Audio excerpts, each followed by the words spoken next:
Hey, all right, it's Hard Talk Radio. I'm your host, MrDeadman. And with us tonight is Robert W. Walker, an established author with over 80 books under his belt. Oh, come on, Stephen King. How many books do you have? Come on, Stephen King. All right, Mr. Walker. Hey. I start off with one question with all my guests.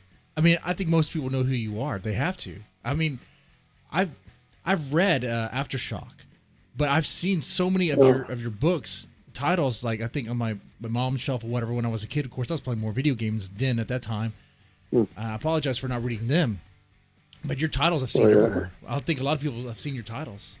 Aftershock is where it really goes back in time. It does, doesn't it? That was not my best hour. Oh, it was so good though. I enjoyed it. But anyway, Mr. Walker, who are you and what do you do? Well, I write in various categories. I grew up in Chicago, and Chicago gives you quite a background for characters. And I moved from place to place because we were always just ahead of the collectors. Okay. And I met a lot of characters over the years. And as I was in high school, actually junior high, I started writing short stories, and I got enamored of Mark Twain. Okay. So I started imitating Twain and learning some writing through imitative writing, which I still teach college, and I teach my students to, practice studying closely the work of other people, which you can learn from and utilize in your own work. Right. I mean, that's how you develop as a writer. Yeah, as an artist, as a painter, they do the same thing. Mm-hmm. Yeah. If you're in an art institute, you learn to do a Picasso, you learn to do a Rembrandt. Right. Can you imagine being an artist and not? Yeah, it's like, can you imagine being an artist without appreciating and being able to try to do the art of others? I mean, come on. At least some people, at least some big names. Yeah, every great writer has been inspired by someone that came before. And that's certainly the case with Shakespeare. Even he took the plays of other people and improved them. That's right. So now you've been writing. Go ahead. Yeah, with me, I never wanted to stay in one lane, as they say. So I do crime novels and supernatural, psychic, even romance, right? Tales. Well, I don't do strictly romance, but I do historicals, and I think a historical needs a romance in it. Yeah. Well, yeah, I can see why. It seems to go with it. Either romance or horror. You could go either way. Seems like most people don't like too much romance in horror. No, I get that a lot. I get that a lot. Yeah, horror and romance are two genres that do not mix well because the one major rule is you don't have sex. At least in horror movies, you don't have sex in horror movies because you're gonna die. Yeah. It's just sex is bad. Right? Sex is bad. Walking around outside your panties bad. Doing drugs bad. It's like horror movies were made by very conservatives or something. With strict Christian values. It's like you're going to go blind if you have sex. Yeah. All the admonitions of parents about having sex, and then the kids want to do something like have sex on a grave site. Well, yeah, then you can't help them. Just to piss off the parents. Right. It's like, come on, kids. You know not to have sex in the graveyard. Come on, you're provoking. You're provoking the ghost that possessed you at this point. I can't feel sorry for you. You're wanting it to happen. Okay, now. Yeah, the creature comes out after that crap, probably because they can't have sex anymore. Right, or maybe they want to join in. I have no idea. I don't know what happens in the undead life. I can ask you. I could tell you, but let me say, I've seen reviews of some of my books where. He screwed it up. You had to have that sex scene in there. Oh, oh. Well, I read that about Aftershock too, and I think there was a sex scene in Aftershock that was kind of. It is what it is. I mean, you know. Yeah, you gotta have some release from all the tension. Right, right. And honestly, I think yeah, it probably has something to do with the author. uh, I get whatever I'm describing, whatever scene I'm working in, I'm feeling it so much mhm. that I enjoy doing the sex scenes. Oh yeah, of course. I would Kind of like imagine so. masturbation. Yeah, I totally get that. Okay, okay. So, now you write in all sorts of different genres, horror, thriller. Yep. Which one is your Uh, favorite? Which one is your mhm. favorite? Go ahead. Oh, which genre is your favorite? I have more fun with the horror. That's more like, to me, it's more like, it's not so serious. It's more of like a comic book or a graphic novel. Whereas if I'm doing the crime novels, serial killer stuff, it gets so intense. I have to get away from it for a while. It's like really looking into the abyss and at the worst side of of human nature. Mm-hmm. And in horror, it's more like the monsters take choreograph. You know what they're going to do next. But the serial killer, you never know what the hell it's going to do. Right.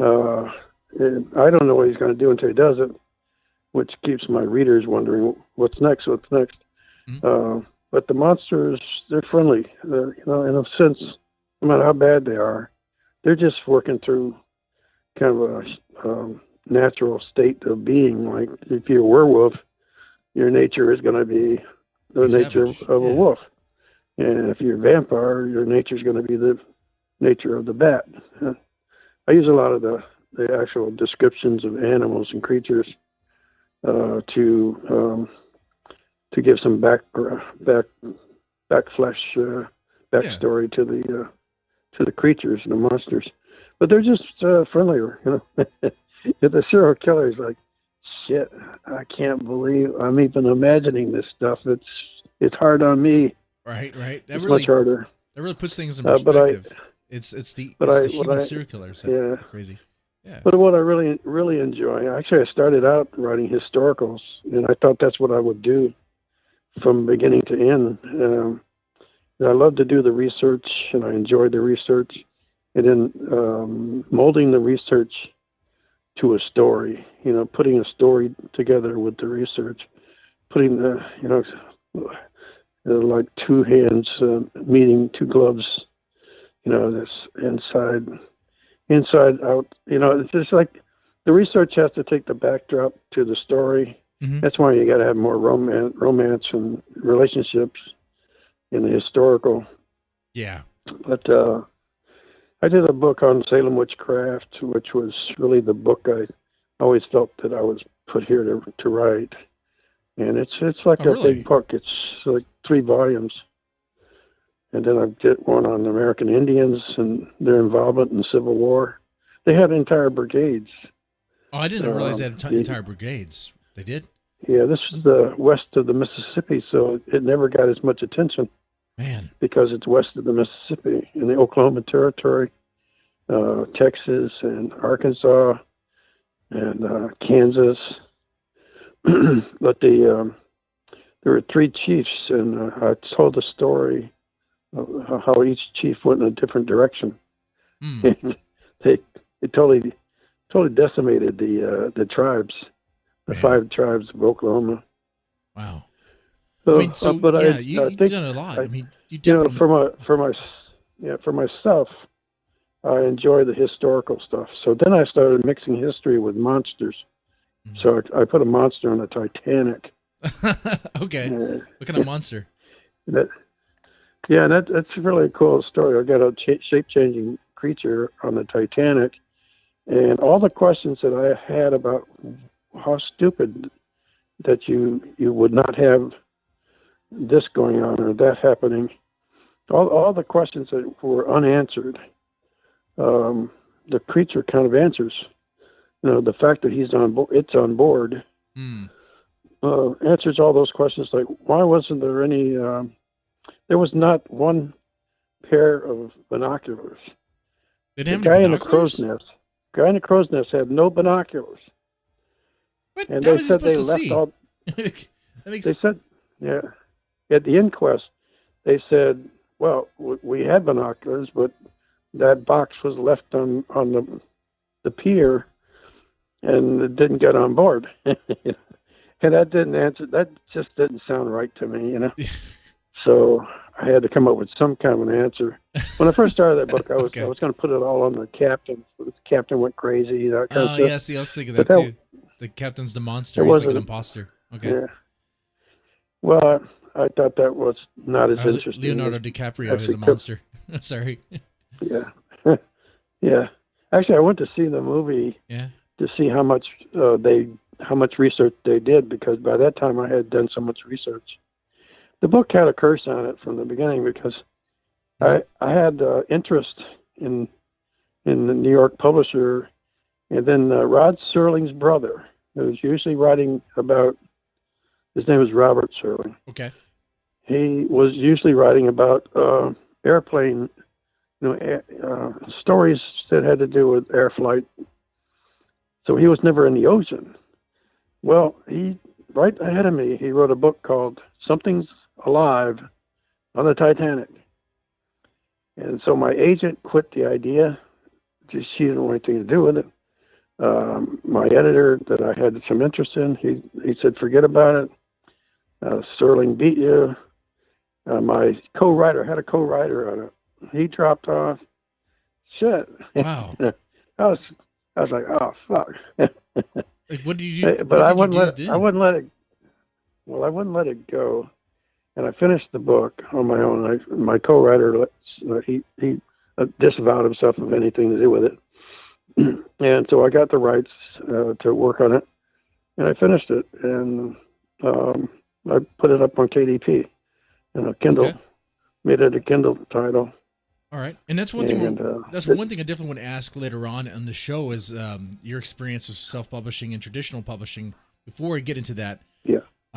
With all the genres you've written, horror is your favorite. Now, is horror the one that pays the bills, or is it like thriller, crime thriller? Actually, I sell more of the thrillers, like the Instinct series. Right, is my big breadwinner. I mean, a lot of times I think the horror community has not adopted me. I'm kind of a loose, like a whenever they make a list of horror authors, I'm never on it. It's like, well, he's not really a horror writer. He writes all this other stuff. Yeah, I don't know, but I feel like the ugly duckling. Anyway, they don't know where to place you. Horror. I do enjoy horror. I enjoy writing it, and I get a kick out of the characters, particularly my Bloodstream series. Oh yeah, okay. With there's a vampire. title. There's a title that caught my eye. I think it was Satanipedes. Is that right? Satanipedes. Okay. Yeah, it's supposed to be giant centipedes. Okay. And they just come up out of the ground in Texas. Our hero in the whole series is an archaeologist, and every time he's at a dig, he either gets pulled away by voices in his head, because he's got this steel plate in his head from Vietnam. Okay. He was killed. He comes back.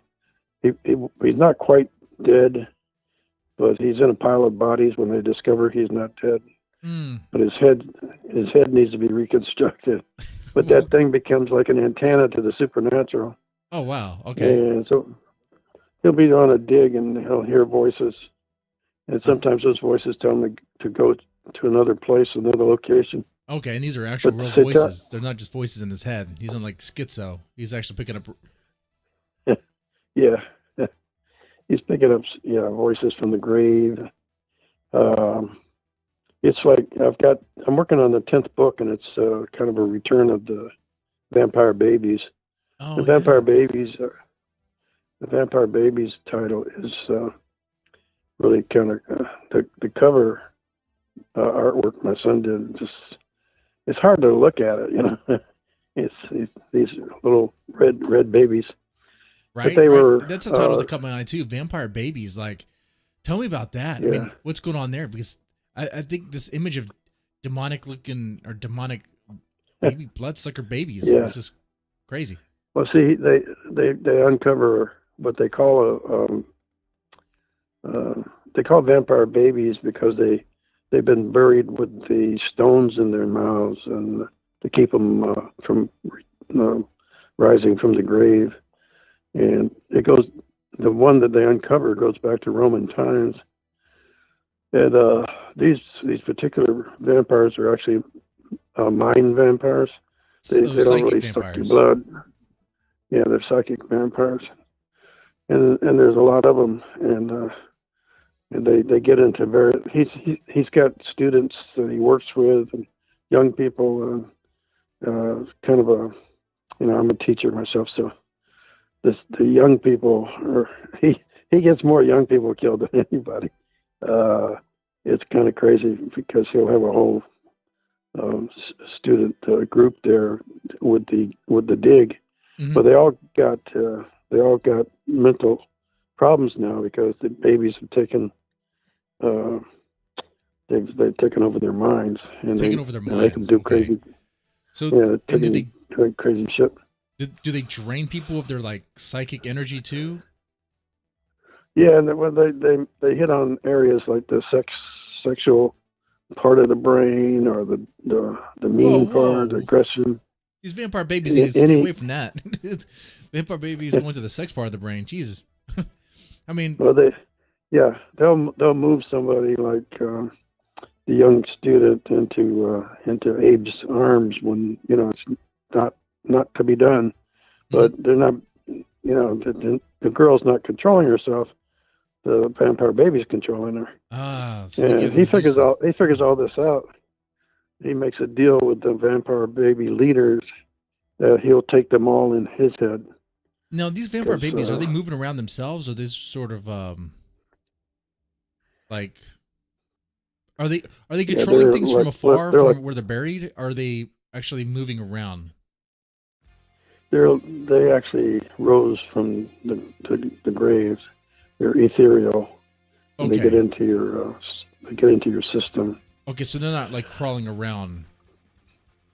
No. They're not. So they're not like physical so much as they're. Okay. Yeah, it's more like a psychic phenomena. Which kind of, I'm sure a lot of people read it when they were hoping that they'd find babies that were. Okay, I'm following now. Physical. I'm following now. I think because when you said vampire babies and they kind of come from the grave, it kind of made it seem like you have these babies just crawling out from the grave, which would be wild, and how to make that story work would be interesting. But so they kind of more like float around. In archaeological terms, they do call these graves that they find with children that have died of various diseases over the years. They'll find whole clusters of children that are buried, and they call them vampire babies because of the way that they were buried. Wait, that's a real term? Yeah, and they didn't really, you know, the kids did not have a life. They're really young. They're like toddlers, you know, so they don't have any control of what they do to people. You know, they're kind of mischievous, and he kind of, the older ones he communicates with better, and they kind of keep the others intact. And he's got this whole institute, this scientific institute back in home. He has a lot of money, and he has scientists studying everything that he comes back with. You know, like the Satanopedes, they study each creature to learn what they can do if ever there's another attack, and how to kill it, and how to control it, and so forth. But he hasn't been able to do much with the babies yet. Now, I'm not sure what he's going to do, but the next book, he's still got them in his head. He makes a deal with them, and he's got them all in his own mind, so nobody else is affected by them. he feels responsible. By the way, now I'm not the Joe Rogan podcast. I don't have Jamie. I don't have like a co-host that can like Google search things in case I don't really know about something. But yeah. So archaeologists really they find vampire burial sites of a child capable of rising from the dead, and they dub these. If the child's got a brick in his mouth. They got like this bricky stone in their mouth. What happened, when the child was buried? Because it must have taken a lot for the local people to want to bury a baby with a brick in the mouth. I mean, yeah, actually, it opens with the mothers having to do that, and the people who are like the leaders of the tribe, telling them that they have to do this, and they want the mothers to take care of it because they don't want to touch them. Wow. And the kids do have a disease, so the disease is a large part of getting rid of them and making sure that they don't rise from the grave. Yeah. And if you know a little bit about grave stones and the history of all that, remember in the old days they had laid the stone flat on the ground over the top because of the concern that this person would rise from the grave. If headstones standing up came later. There's always been that concern. You want to see Uncle Phil wandering the moors, do you? No. Right. But what if they liked Uncle Phil? What if Uncle Phil was a fun person and he wanted to come back around? But like, hey, man, Uncle Phil can come back. Casper, the friendly ghost. Right. I don't know. Yeah. No, the centipede too. I think this disease had a lot to do with that in the old days. Yeah, I can as imagine. we're going through this COVID thing now, you can imagine what it was like before they knew anything. Right. Everything was invisible. Invisible world. They thought demons possessed you or ghosts got you sick or something. What was it? They blessed you when you sneezed because they think your spirit was leaving your body. Yeah. At least that's what I was told. Yeah, even today, primitives, you take their picture, they think you've taken part of their soul. Right. I think Native Americans thought that too. I mean, it's really weird, Yeah. In my Salem book, I have a scene where it was actually doing very well among Christian readers until they get to this scene where this girl is attacked in public in an apothecary. She's attacked by one of the brooms, and the broom goes well up her vagina, and she basically masturbates in front of everybody and claims that it's not her doing. And this is in the Salem book? Yeah. Oh, damn. There's a lot of sex in that book. Because they had a situation where a kid turns 12 or 13, they push him out of the house and send him to a stranger's house to become a maidservant in the other home. So all kinds of that opens up all kinds of problems. Yeah, our ancestors. So those girls, all those little girls that were pointing the fingers and having epileptic fits, that was their way of getting back at the adult world. Interesting. A lot of psychology involved. Now, I try to do a lot of psychology in my books. One of the books I definitely want to talk about here is True Instinct. This is part of one of your mini series that you have going on here, the Instinct series. Now, this is kind of a rough one because the serial killer is doing infanticide. Oh, damn, that's pretty hardcore. Yeah. Okay, for those that are new to Instinct, the Instinct series, what? Okay, yeah, for those that are new to the Instinct series, what is it? And yeah. First in the series introduces the medical examiner, and she's very young.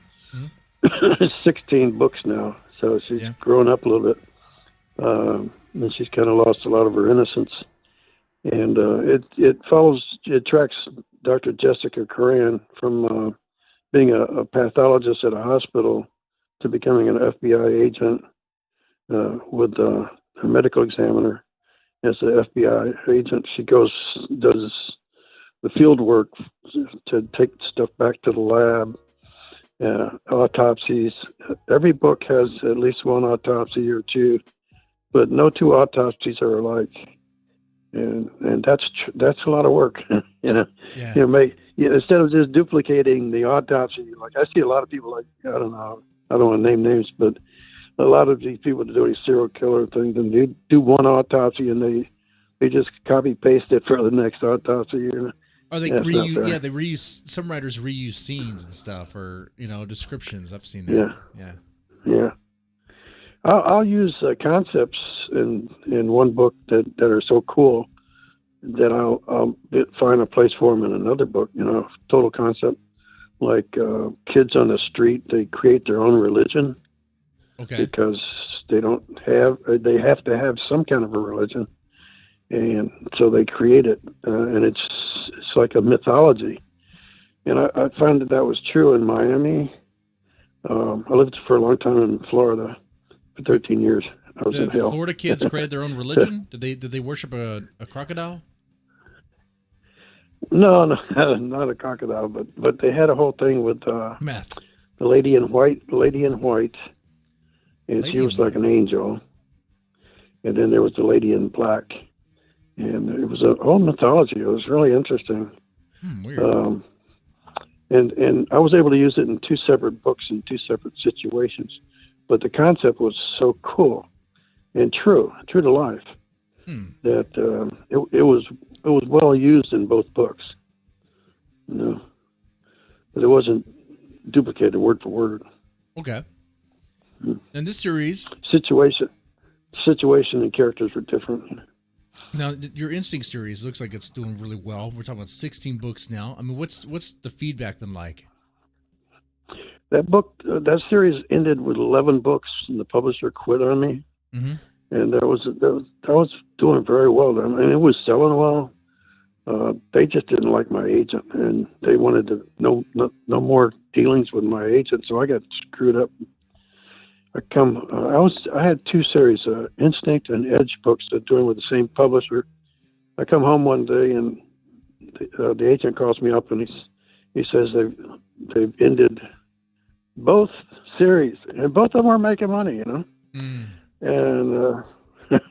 he never saw that it was him behind it. So the book is the making editor money, but the editor told me. Yeah, the editor told me years later, when I see your agent coming down the hall, I hide in somebody else's office. That's how abrupt this guy was. He was a typical New Yorker, for I don't know. He was abrupt with me. My wife would not talk to him on the phone because he was chauvinist. Yeah. Oh, okay. One time I was in a hotel lobby once, and I was waiting. I was at a creative, writing writers conference, and these two ladies in front of me were checking in ahead of me. And they're talking about this agent. They're talking about how awful he was. And I said, "You guys aren't talking about Andy Zach, are you?" They said, "How did you know?" Yeah, he's my agent. So I've had really, I've had the worst luck with that business. And I think that kind of goes into our next part here about, your experience with traditional publishers and in self-publishing. So tell us a little bit more about your experience with traditional publishers, and we'll move into what it was like what's that like compared to self-publishing. Well, the traditional publisher, they don't do any more advertising than you can do on yourself, because typically they've got one person doing the marketing, public relations, one or two maybe, and they've got 300 books a month that this one person has to deal with. So you can imagine that they've got to pick and choose who they're going to get behind. And I learned early on that they will select somebody to really push. Matter of fact, my agent at one time said that they're trying to make a decision between you, Robert, or this other writer, is a female writer, and they went with her. Well, yeah. You know, so they're going to put all their marketing dollars into her, and she's got several pen names. One of them is Rob, R-O-B-B, and I was like, that close. But I read an article once where this person, they got behind this guy's book because the publisher's wife had read it and was enchanted and infatuated by it. So the publisher comes in the next day and says, I don't care what it takes. If it takes 3 years, we're going to make this a bestseller. So they have that ability to, it's like who you know, do that. Do favors, but, yeah. Yeah, but they're, there's two, and then they call the rest of us their stable. Oh. We have our stable of writers. We already have our stable of writers.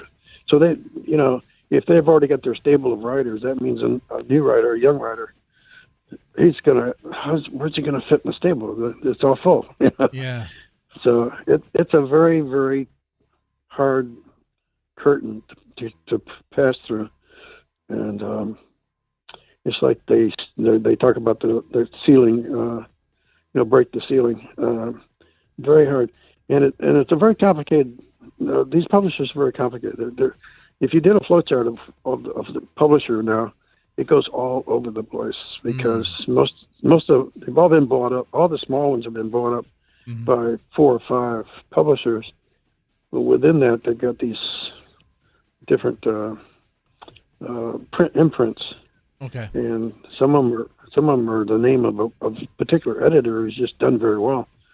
But trying to find the right person at the right time to read your book and get excited. And then they'll get excited, and a year later, by the time it's published, nobody knows you because your editor has went to another house, or retired, or was shot. Or shot? Then, dang, that cold, huh? Well, no, that shot, OD'd. When that happens, well, do you remember when Stephen King's agent was stealing from him? Yeah. My agent was stealing from me. I had no idea it was that prevalent. Did you ever pay that agent a certain visit? Was there a certain particular visit with that agent? Did they have an unfortunate fall? Actually, some accidents? Actually, she's the agent. She is the agent that died on me. Look at that. I had nothing to do with it. Good alibi. I'm just she was doing very poorly after a divorce, a really rough divorce, and then she got ill, and suddenly she passed away. But before that, all of her authors determined that she was skimming them all, particularly the romance writers. Man. That's no good. You play dirty like that, karma's gonna get you. She then got her. All the romance writers got talking to each other, and my wife at the time was an accountant, and she said, "There's something wrong here." So I'd call her up, and she'd say, "Are you calling me a crook?" "I don't know, crook." And me to think she'd protesting with it. I says, "You got a mistake here. That's all." But she was skimming off all of her writers, and that's once that got out, the news got out in the business, it destroyed her reputation. And after that, I understand she passed away. And I was still paying 15% to this dead agent. And my friend Joe Conrath, he's a great author, scary author, humorous, very funny and scary at the same time. Joe Conrath. Okay. He says to me, how's that work, Rob? How do you pay a dead person? Right. How do you get that money back? You drive by the cemetery, drive it down a slot. No, it was her husband who divorced her, was her partner at the time, and he was taking the 15%. What? Man, you should get that money back. So this makes sense. This makes sense why you would want to go towards self-publishing with KDP because you control And you also don't have to worry about a middleman other than Jeff Bezos. And my experiences wanted me to run away. Yeah. And when I learned that KDP was a possibility, there was a long, 10 years when King was trying it out, and nobody trusted it, and nobody believed it, that it was work. But by the time 2000 came around, actually Joe Conrad insisted that I take those books that are out of print and put them up there. And he said, "You got so many books, just do it." So I had 40 books at that point. And I published with some small presses, and I published with New York presses, and so I had the experience of small press and full press, full on court. And then I went into KDP, and it really is easy to put the book up, right? And you can put it out. Like when you're finished with it, you don't have to wait a year and a half for a schedule. That really appealed to me because I write so fast. They could never keep up with me anyway. I did 3 books this year at 73 years old. 3 books this year? Wow, man. Yeah, the babies, the vampire babies, that True Instinct, and the one before True Instinct was Dead On Instinct, which I got some flack for because I made some Trump remarks. Hey, so no, but yeah. And your experience on KDP, one thing I want to highlight here is that you teach at a university, right? You teach writing, you teach English? I moved from Chicago to West Virginia because of love. And I'm here in Nitro. I just moved from Hurricane, West Virginia, to Nitro, Hurricane and Nitro. So I'm in an explosive area. Because of all the methamphetamines they cook over there? Yeah. And I'm on I teach at West Virginia State University. Okay. Part-time. I'm sort of semi-retired. So. Okay. And when you teach, what? You teach English or writing? Yeah, the introductory writing classes, okay. So you essay and research paper. Okay, so you lecture on writing, and you are an established author. What is your experience with KDP and your thoughts on all these other guys? You don't have to name names or anything, but what your thoughts are on these other guys and gals that just can come in so easily? Well, a lot of us, like Gary Razor, Less Than Human, he wrote, and he's written quite a few things. He's a good writer. We all, we real professionals, who've been in the business for a while. I understand, there's going to be some really talented young people, and I always try to encourage young talent, and I see it sometimes in my classrooms. It's like somebody would blow me away, and I let them know that they're publishable, and I tell them about KDP. But then there's this gaggle of people that have no respect for editing, no desire to be edited. They just think that they can just create something off the top of their head, and they put it out there. And horror in particular doesn't need that, right? Because horror has enough bad writing. There's horror and erotica. Yeah, it's like and fantasy writers, the same thing. So much bad fantasy writing going on, but because it's such a sea, it's like being in the yellow pages now. Yeah, who's going to find you? No one. How are they going to find? Oh, better yet, it's like the yellow pages, except the yellow pages are covered, and the only way to find what you're looking for is by searching a keyword. But what comes up are the top hits. So it's dude, it's worse than the yellow pages. It's like you have to know what you're searching for to find half the stuff. It's like you really have to use Amazon, social media, and I don't know, it's weird. Yeah, and Amazon has their top 100 words you use to get people to come to the algorithms and so forth. I don't understand half of it. And everyone uses them. But what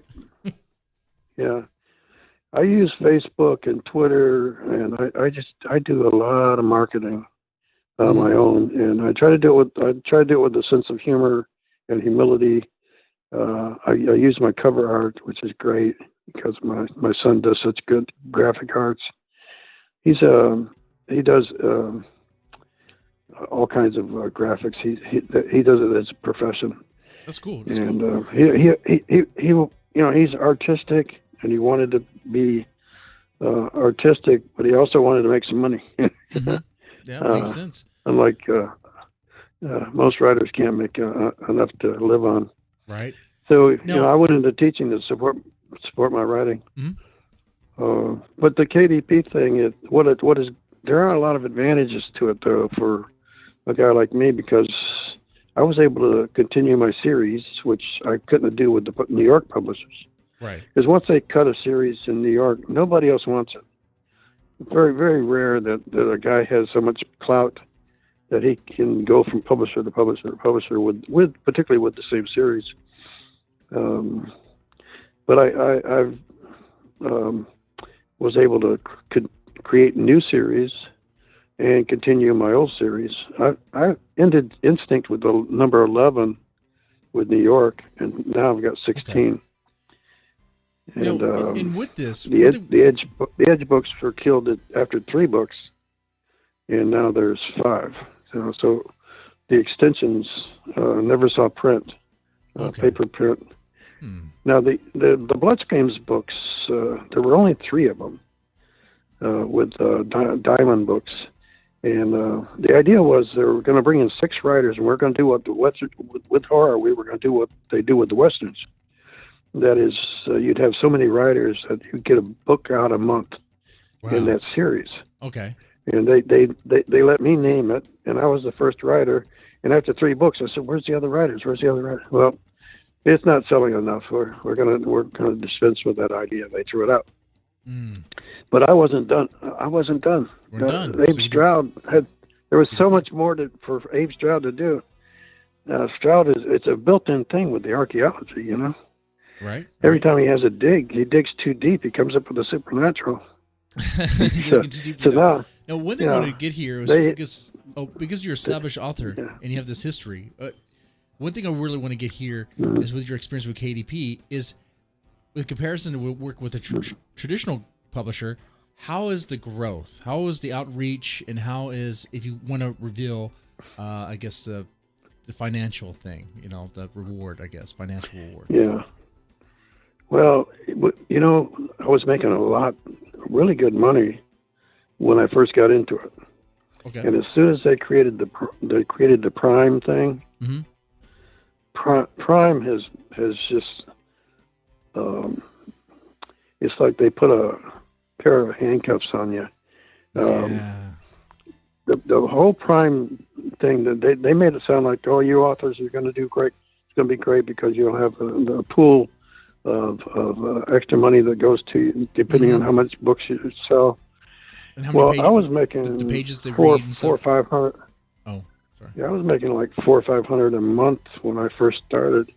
Okay. And now, I'm lucky if I can pull off 200, 150, and it's up and down. And the Prime, ever since the Prime thing that they set up, it's just all for Amazon, and we're really unhappy about that because I pushed Amazon KDP for all my friends and everything. So yeah, because Joe Conrad pushed it on me, and I, it was like really great at the beginning.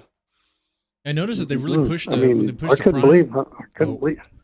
Yeah. I noticed when they pushed the Prime, they really pushed the page reads, right? Where it's so many page reads you get like a cent for. So you have to get a bunch of page reads, and it's just so, it devalues your work.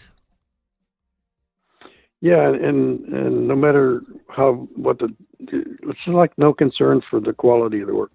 It has nothing to do with any of it. And at first it felt like, the quality of the work had something to do with all the sales. And now it's like another generation. I'm trying to get another generation to take a look at my stuff. And I dare people to just read go and peek in the book, Yeah. Peek in the book. Peek You into won't be it. able to put it down. You're going to have to buy it. Get those page Because reads I there. really, Yeah. I really put a lot of effort into making it very extremely visual. You do. I we mean, talked about passive.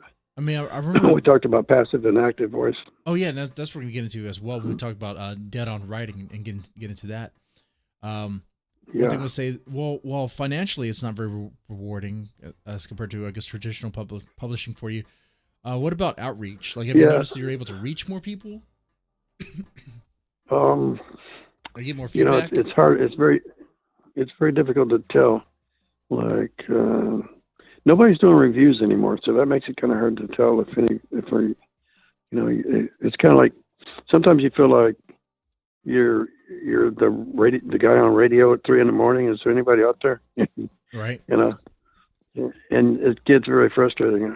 Friends of mine who are very accomplished writers are having the same feelings. They want to give up, and I'm like, don't give up. Yeah, one thing I have these is guys for reviews incredible anymore. persistence. Yeah. For $10, the whole thing when they. Yeah, go ahead. Sorry. When they started pay per review, like with major place outlets like Publishers Weekly and those major outlets, you got to pay for a review. When they started doing that, it corrupted the whole thing. It did, I think. Yeah. And there's reviewers that say, "Oh, but we deserve to get paid because what we're doing." It's like, look, I get like you guys want to make a buck too, but you are pretty much making a buck off the author reading their stuff to help promote them, I guess. But what is your outreach really? It's honestly, man, Walker, I don't know. What do you think? I think sometimes there's other players in the writing industry that are making a lot more money than the actual author, than the actual writer. The writer gets a short end of the stick half the time. The editors make a shit ton of money. Publishers, well. Yeah. Yep. That's been the case. That was another thing that attracted me was the cut, the percentage of, if you get 70%, Amazon takes 30%. But that means you got to sell the book, So, I do, I spend a lot of time when I'm down between books, just trying to get attention for a cover, attention for one book, 2 books. But I use my Facebook. I've got several Facebooks, like 2. One is devoted more to writing, instruction, that sort of thing. One's devoted to the Titanic book, and one is 2 others are just general places. No, and, one other book we want to talk about here. I'm on Twitter. Oh, the only Twitter a lot. Yeah, one of the book I want to talk about of yours is Dead on Writing. And with that, I think we're going to get into the power of using active voice instead of passive voice. So let's go with that. Yeah, Dead on Writing. I wrote that after I wrote my first PI and only PI novel, a standalone called Dead On. And after I got through writing it, I thought, it's time for me to put my class on a between covers. So I put it up, and I got it on Audible, and it's an ebook. And the subtitle is "How-To for the Dysfunctional Writer in Us All." The dysfunctional writer is the one that's having, which is true of every writer, because you're writing and you know you're not hitting it. You're not hitting it the way you should.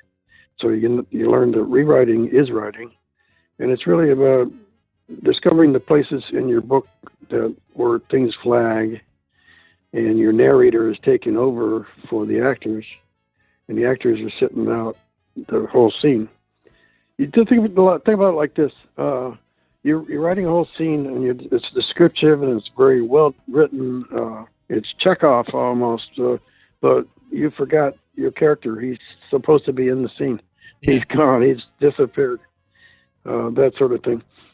And active voice is really the term voice is the secret of why people continue to read your story.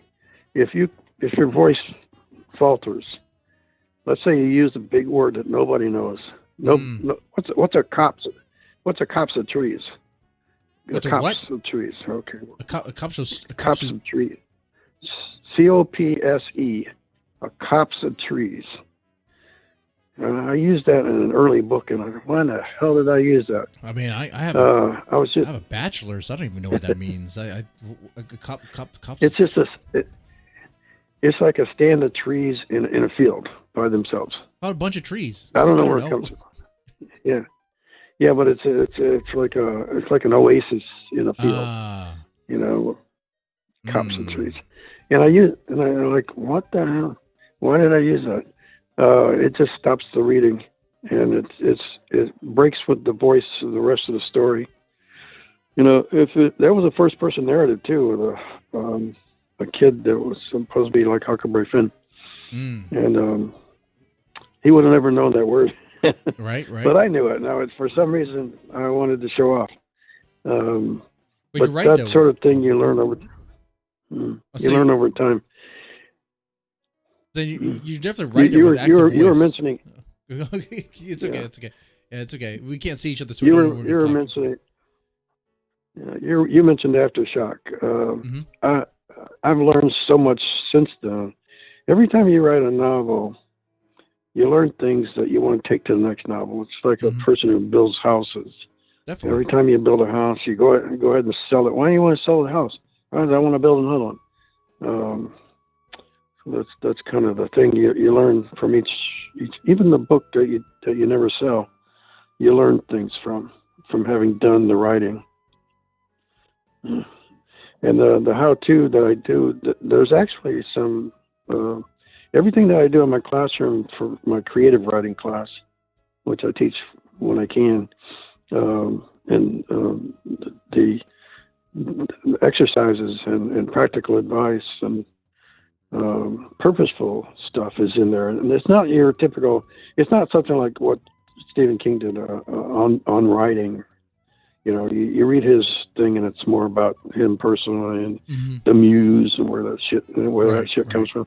You know, there's another writer who says, well, if you're a writer, you have to go out to a lake and get naked and dive into the water. If you're a writer, you got to do shit like that. You know, it's not like that at all. No, my stuff is about what you can do to improve your writing now. Overnight, you can become a better writer. And so active voice probably more is effective than Stephen King's on writing, but Stephen King's on writing sold more because, well, it's Stephen King, you know. Yeah.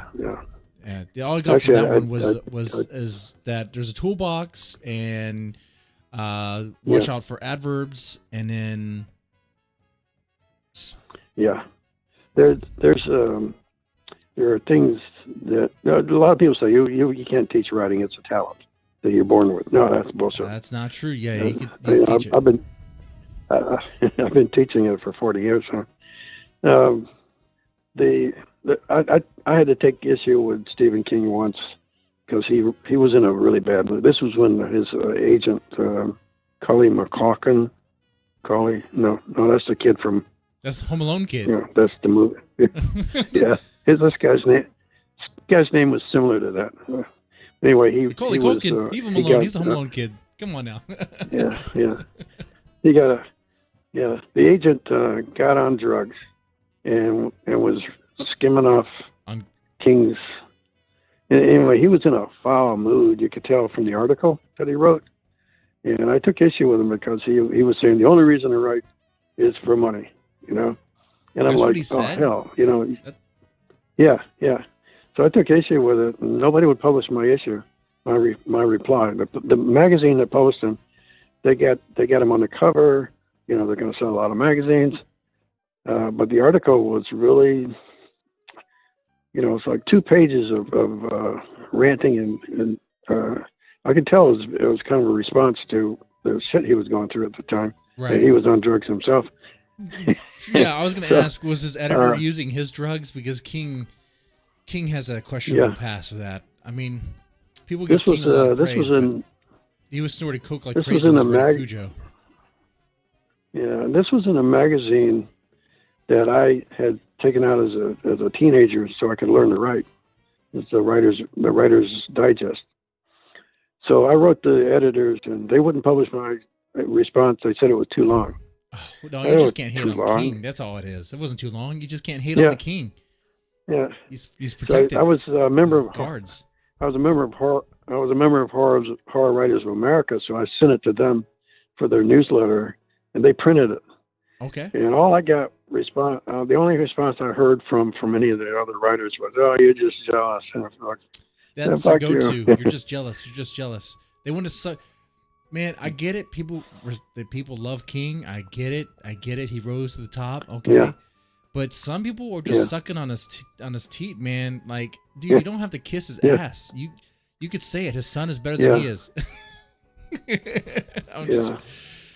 Look, Stephen King. Oh, actually, I saw both of them on stage too, and his son is funnier and livelier, and kid was funny. He is right.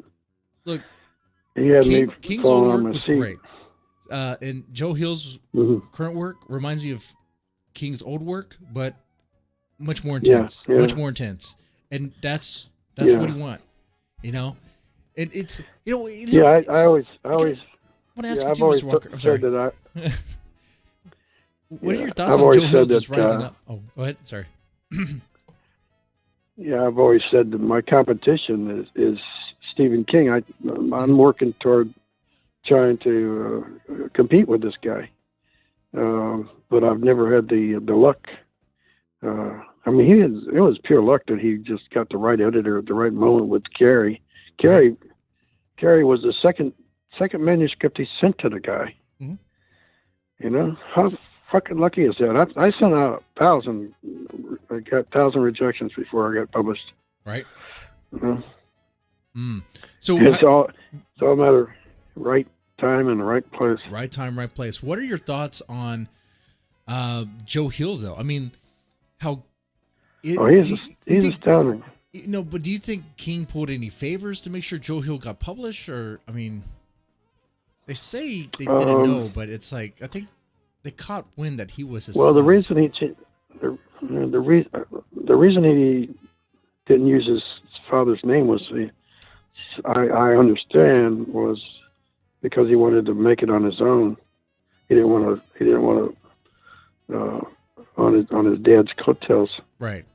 So I kind of respect that. If that's true. I think that everything I've read about him and seeing him on stage, I mean, the guy he's got a quicksilver mind. Mm-hmm. Yeah. Mm-hmm. And he looks a lot like his dad when he was younger. Definitely does. He definitely does. Okay. Yeah. My last question. But the other boy, the other son isn't doing much, is he? Oh, we don't talk about it much, do we? Yeah. Now the last question I have for his wife wrote a couple of books. Yeah, well, with King too. They wrote one together. It was kind of more feminist leaning. But, okay. What do you think about Peter Straub and King's Peter Straub collaboration? Peter Straub, there's a book called Ghosts. Yeah. Because I could tell which one was writing which section, and it's kind of irritating. I haven't read that one, but I'm pretty sure you could, because I mean, King's style is more like there's not really a whole lot of structure. Like he just sort of he flows, lets the characters take flow. You know, it's like a stream of consciousness with each character. Yeah. Mm-hmm. Yeah, and he doesn't know how to end it. I think you know that's a running joke with King. You know. Endings are something I do very well.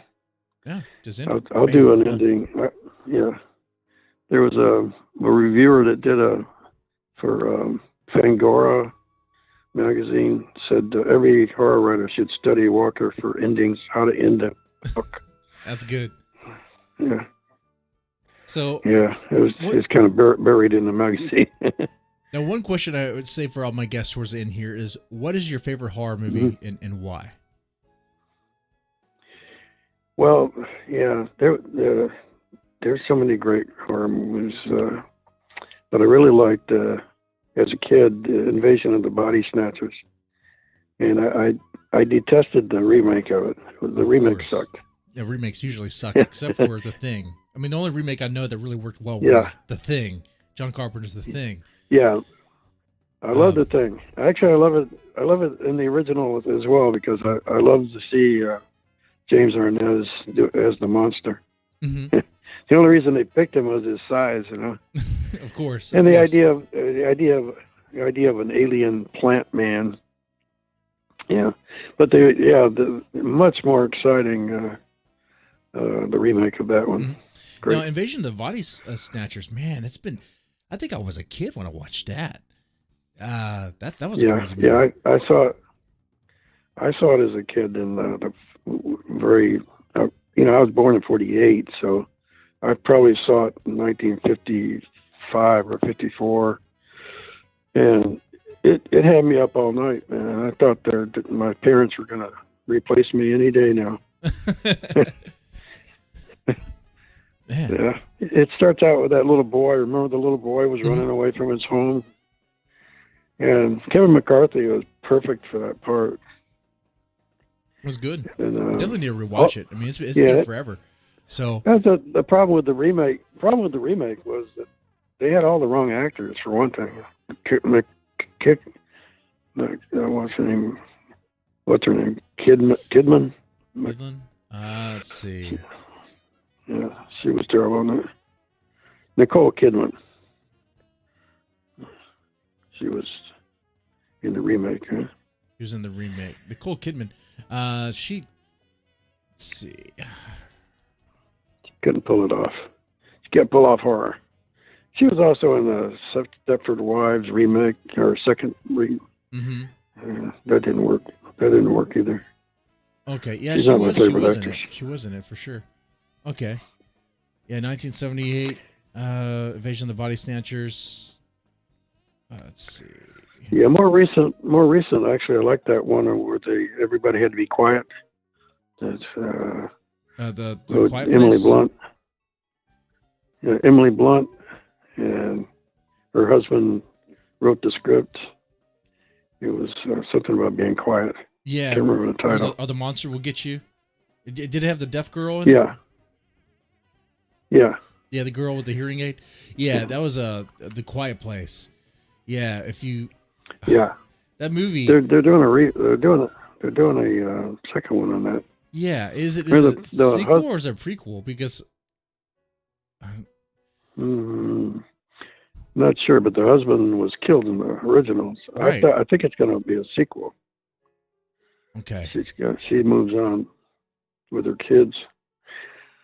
Yeah, that was quite well done. They really had to think about every little. Looking at the cast for, I don't see Nicole Kidman in the remake. I see Brooke Adams. Was it her?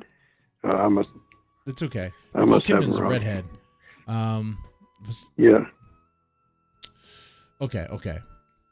Yeah, The Quiet Place. Yeah, what's his name? The Quiet Place irritated me a little bit. I liked the movie overall, but man, so many scenes, so many bad situations could have been avoided if the deaf girl just listened to her father.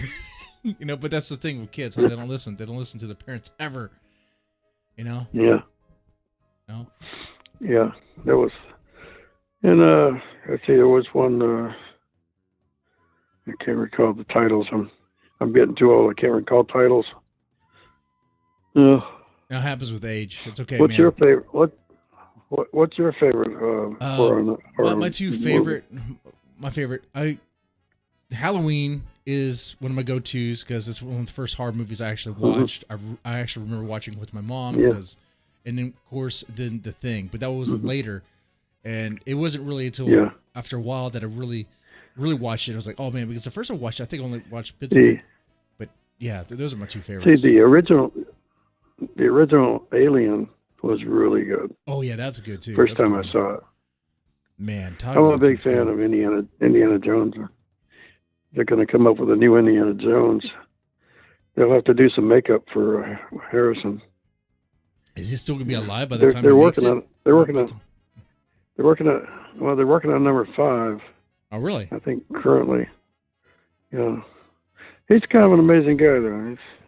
Yeah, I mean, he'll do anything for a check. I mean, that's how he. That's a line. Yeah. That's a famous line, right?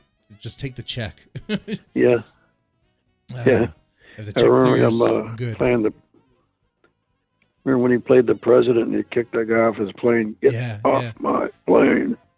Yeah, he was a good actor. Yeah. He is a good actor still.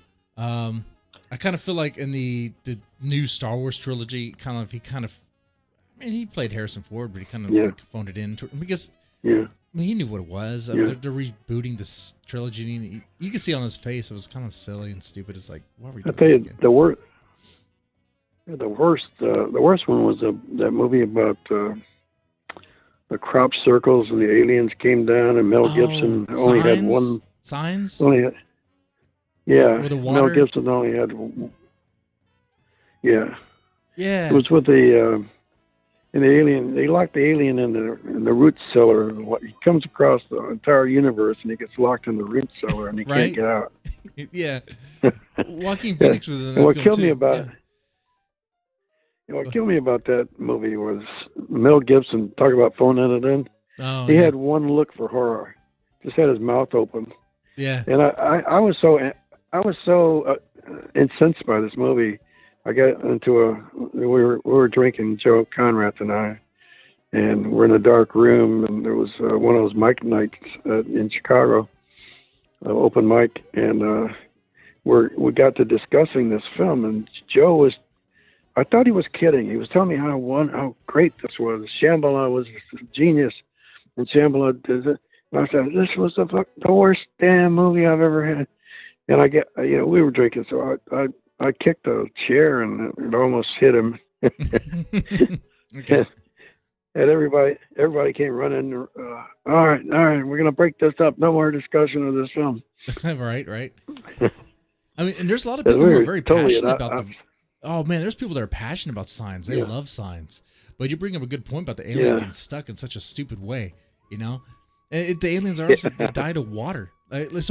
So the kids could win. All he has to do is just use water guns. Yeah. My kids get kicked to Not aliens' only ass. that, long before that, though, the whole alien, the crop circles were already explained. There was humans doing that shit. Mm-hmm. Right. Yeah, and I believe that. Right. That's more they're plausible. capable. I believe it's capable. I believe humans are capable of building the pyramids. I'm sorry, but that's what I believe. Oh man, I had a guess that went deep on ancient aliens. I don't know, man. I don't know, but it's okay. It's okay. All right, Mr. Walker. Another film with that I really loved was James Arnett's in Them, with the giant ants. Oh, Them. That scared me when I was a kid. Oh man, that's crazy. Yeah, that. Hey, we've gone over time. Hey, no, but we're good. Mr. Walker, thank you so much for being on Hard Talk Radio. It was a pleasure of mine to talk to you, to go over, especially the Instinct series, talking about what your experience with traditional publishing and self-publishing, and going over Dead On Writing. Yeah.